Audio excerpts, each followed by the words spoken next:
So the story with my lowrider build, it actually started when Willie, Dedicated Magazines guy, he actually mentioned, "Hey, have you ever built a lowrider?" I said no. I told a previous small story, and then he was like, "Okay, here you go. Now go ahead and build one." So I am known for paying attention to details. I like to really work. There's a saying, and I kind of like live by it: the devil's on the details. And it makes a lot of sense because we're in scale modeling, and it's all about enhancing our models. It's all about bringing the reality of things into microscopic examples in plastic, metal, whatever we use to make them better. There's a lot of pictures out there, and I'm pretty sure you've seen it. And Hollywood has been using it for thousands of years. Um, you see a bridge, and the whole thing looks real. There's a plane flying, flames, and all that stuff. And they were just dioramas. They trick the mind in order for them to believe. Of course, filming has a lot to do, but these artists they make you think that these things happening in the movies for many years were actually real, and no, they're just scale models. And so when we do scale modeling, that's what we're trying to do, bringing everything that is real into our own little projects. So going back to the lowrider, I said, okay, if I'm gonna do something, I'm gonna do it the best I can. I started doing research. First of all, I started putting more attention whenever there was a show. I used to go to the lowrider section and started observing and studying the builds, and I was very impressed. I was very impressed with the paint jobs, with the amount of modification that is done to the actual body of the car, interior, engine. And then I thought, okay, so I know scale modeling, so I can understand the aspects of working on the scale model. But at the same time, I'm like, how can I bring my own signature on scale modeling? And something that I do with race cars, airplanes, I do a lot of research. I go on videos, mostly YouTube, but any pictures, any reference that you can actually get, it works better at the end because now you're getting the reality of the actual model that you're building. Now you're bringing it into the kit. For example, the planes, how the weather, how they get damaged in battle, depending on the topic you're building. Now in lowriders, um, Willie was very generous to start explaining. By the way, his knowledge is very, very big in the lowrider topic. So he started explaining how the hoppers work, how a show car will work, how somebody that just is trying to put something together on a budget will work. And me coming from a background of racing, I understand engines, I understand suspension, I understand chassis fabrication. So I started putting everything together, and I came up with the conclusion that I was going to build a lowrider that it's very close to the real things. The suspension has to work. The At the same time, it's not just making it go up and down, but visually making it appealable to the eye, or making it close to the real thing and not just something that's functional. Now we have the visual aspect, the aesthetics of how suspension looks, but at the same time, the challenges at doing it at a scale is that you don't have the versatility of just going and buy parts like on a regular lowrider, throwing them on the car and it'll work and it'll look real, of course. But on scale modeling, having that same functionality of the real car, but now making it look perfect to scale, that's where the challenge is really, really laying. So I went through thousands of hours of videos. I went through videos on how guys fabricate lowriders, the type of suspensions they use, the hydraulics they use, how things are connected, why they work the way they work. So I was able to bring all that into my build. Now the actual build. So the more I research lowriders, I noticed that every lowrider tells a story, even with the name. Uh, the name involving all the graphics, the artwork, the family or the person or the shop that built it. It kind of like brings back a story within the culture, of course. The culture is not about, speed is not about, the culture is about art. It's about how the stance of the car, bringing the era of the cars. I noticed that, certain eras work different than others. So the more I watch videos and the more I actually learn from Willie about the eras, the styles, I got more involved in it. So that's the turning point when I said, okay, what kind of a story will my car tell?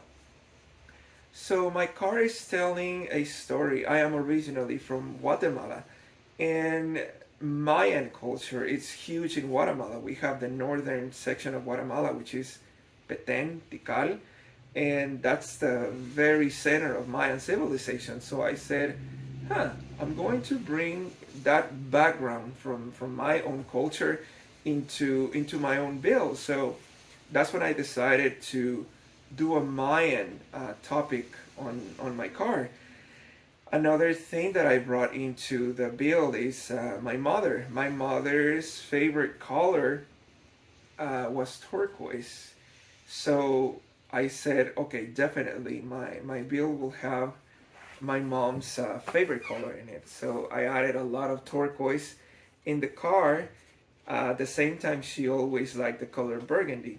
Burgundy, she said that it was to her a very elegant color. Every time she see a burgundy color or a car or something, she would like the color. She said that it kind of like it has that wine, very specific feeling for it. Like a something very elegant. So I decided to throw a little bit of burgundy on the car as well. And after researching many Mayan art, which is it's another huge topic that is very attractive and interesting, I came up with the name Yax Balam. So Yax is blue, and Balam it's a jaguar. That's a Mayan. In Guatemala, we have somewhere around 4 main languages, and that is just on the Mayan section. That's removing Spanish from the equation. But we have somewhat like 4 main languages, Mayan languages, and like 27 different dialects. Personally, I don't speak any of them. It's just in certain groups that they speak these languages and dialects. But doing research on the most old school Mayan language that I could find, that's when I came across Jax, which is blue, and Balam, which is a jaguar. So that's the name of my car, the Jax Balam, blue jaguar. And throughout the whole car, you will find a lot of Mayan art, which I did by hand. I have throughout the documentary, you will see me doing the drawings and everything, but everything in this car, of course, is done by myself, but it's done by hand. And the reason why, because the Mayans, they used to do this on rocks. They used to have chisels and shape and everything rocks, and that takes hundreds of years to do and to perfect. So if I'm bringing that part of the culture into a build, why am I not going to bring this effort, this perfection, this art into something like this? So that's why I decided to do it by hand. I came across every piece of plastic. I was practicing, and it's microscopic. And I will show you later videos and close-ups of the whole art. But I decided to do it by hand because of that reason. I wanted to bring that aspect of the Mayan culture that it's so admirable. What these guys did with jade, with gold, in rock, in stone, their pyramids. It's impressive. So I wanted to kind of like bring that aspect of the culture into my build. So that's pretty much it. That describes a very general aspect on the background of my model, the idea when it started, how I brought all these different aspects and topics into one build. It doesn't look like much, but it is a lot of work. You guys who build lowriders will definitely understand the amount of work. I have seen people investing hundreds of hours, and and I am very near that point. My interior is it's displaying hundreds of hours. I'm customizing a lot of the things, and I want to present something that I know it has been done before, but perhaps not done in this way. I am presenting a model that has hundreds of hours of just handmade art, modifications, and at the same time bringing the aspect of reality of how the real cars look like, and showing it in the suspension, engine. Um, Another thing that it's incredibly mind blowing is all this metal etching that people do, all these metal forms and how they scribe on the metal. I also figure out a way to bring it into my model, and there's a lot of metal etching on the metal parts, suspension, how they do it on the real lowriders. So that's a pretty much like a general overview on my car, how I brought it together, how I pieced it together through different um, disciplines, if we can call it like that. And hope you guys enjoy the rest of this documentary. I will try. I'm not a professional filmer, like I mentioned before, but I'm doing my own thing. So I hope you guys enjoy it, and overall, go through the journey of transforming this into a final product, and then trying to make it to this historic event, which is GSL. It will be the last GSL again. So it is a challenge, definitely a challenge. And I want to take you through the journey, the struggles. I am not hiding anything from you. This is how I build, this is my stuff. One more time, I know I have a mess, but I don't have the time to start organizing. I'm just going hard on this model because I really want it completed for GSL. So thank you guys, and I hope you enjoy it.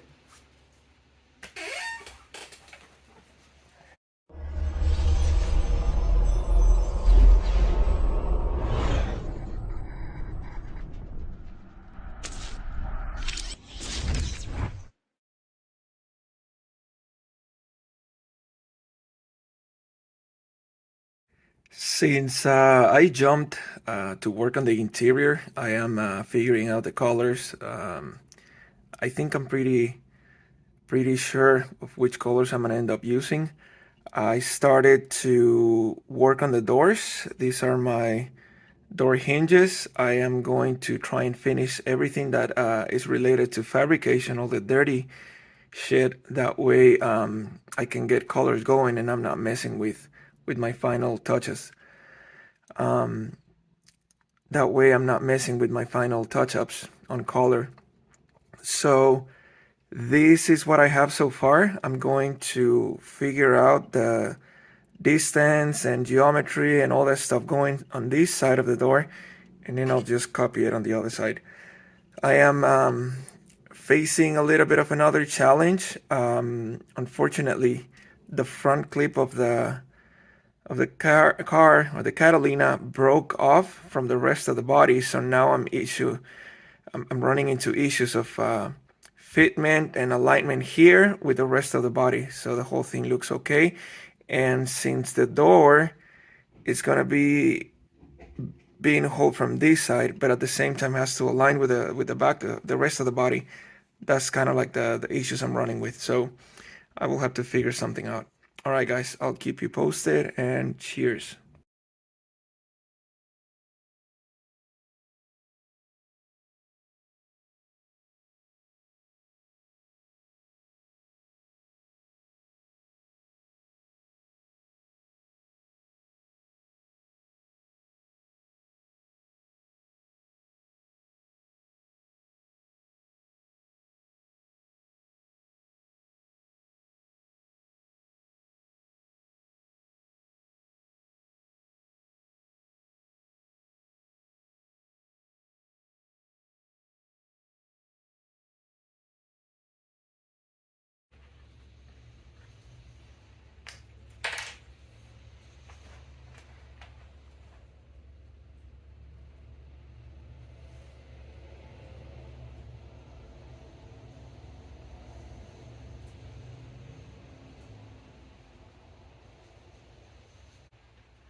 So this is again the test dummy.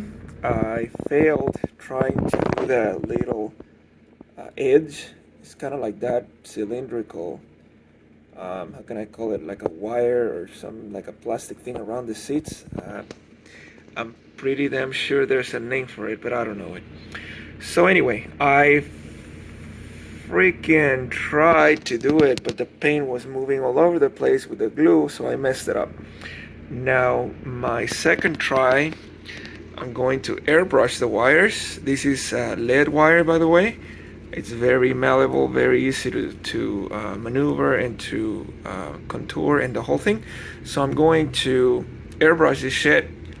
After it's dry, I'm going to clear it. That way it doesn't, the paint doesn't come off that easy and do that fuck up.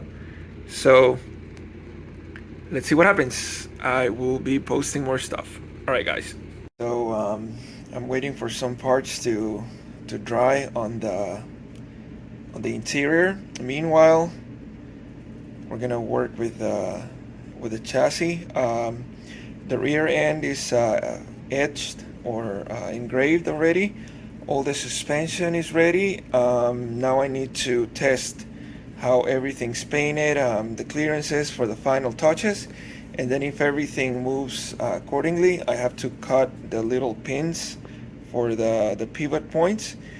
And after that, I think we're ready to start painting and designing what kind of patterns and everything that's gonna go on the chassis. All right, I will brief you in a bit.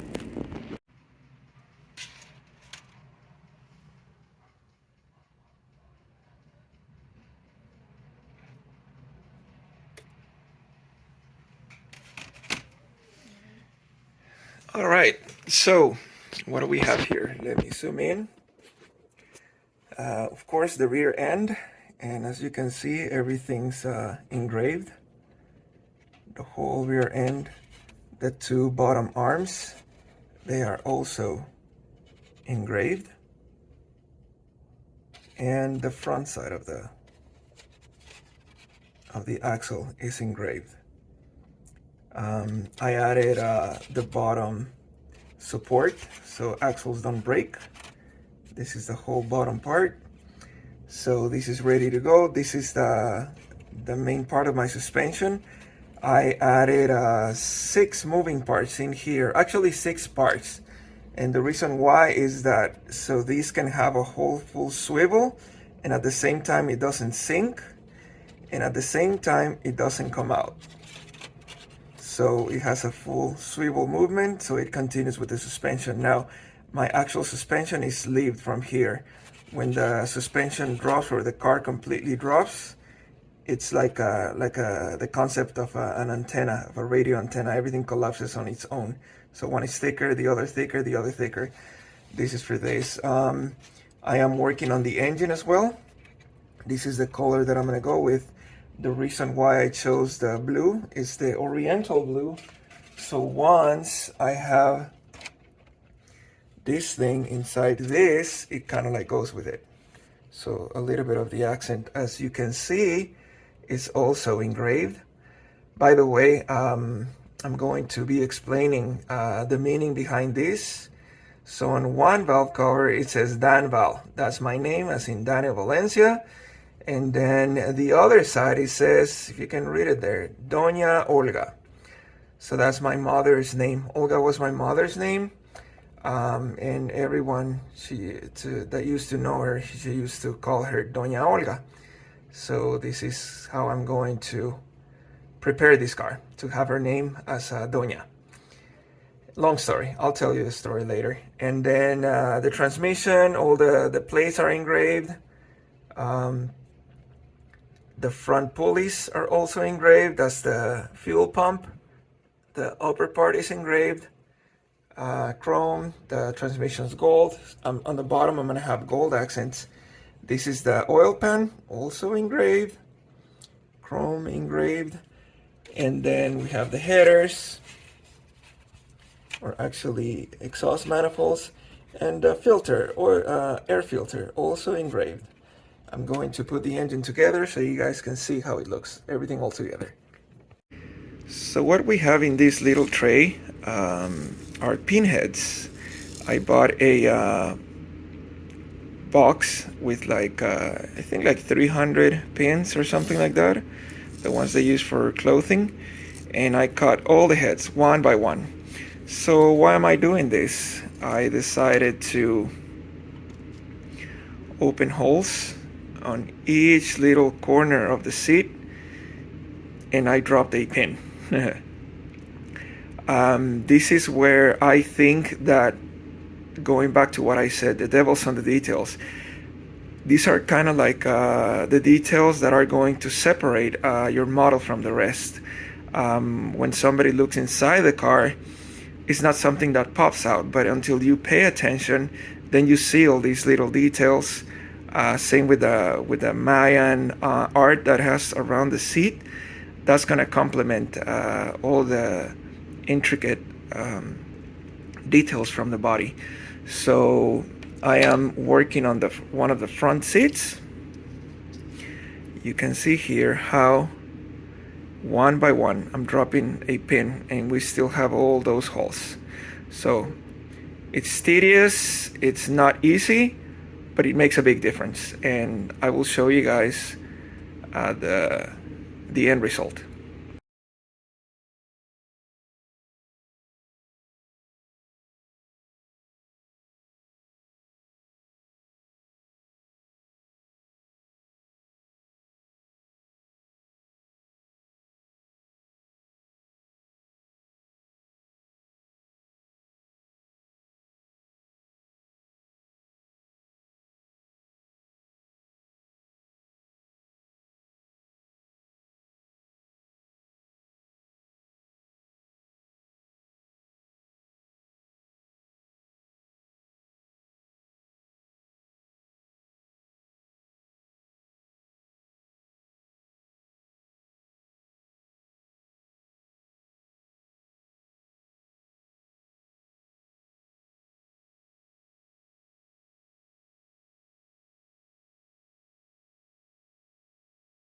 So, a miscalculation.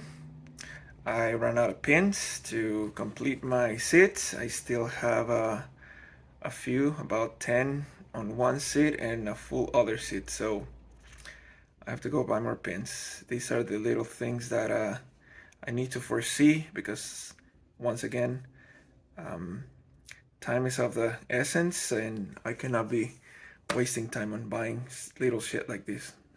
So let's go get some pins.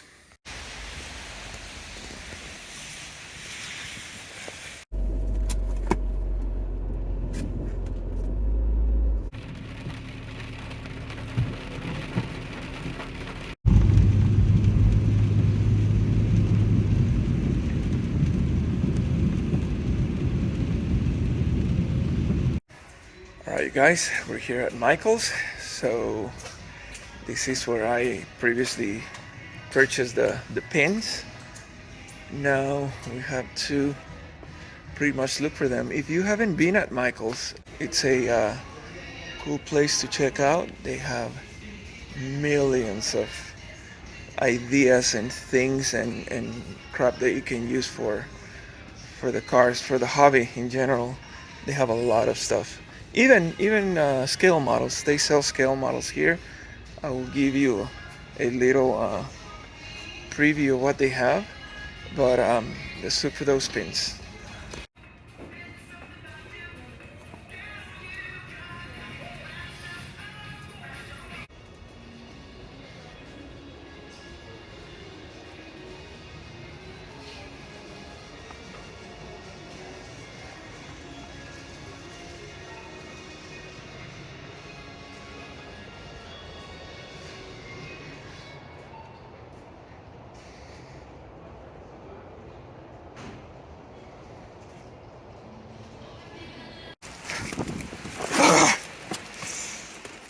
Damn rain. Damn rain. So fucking cold. Alright. We got the pins. Let's do this. Let's go.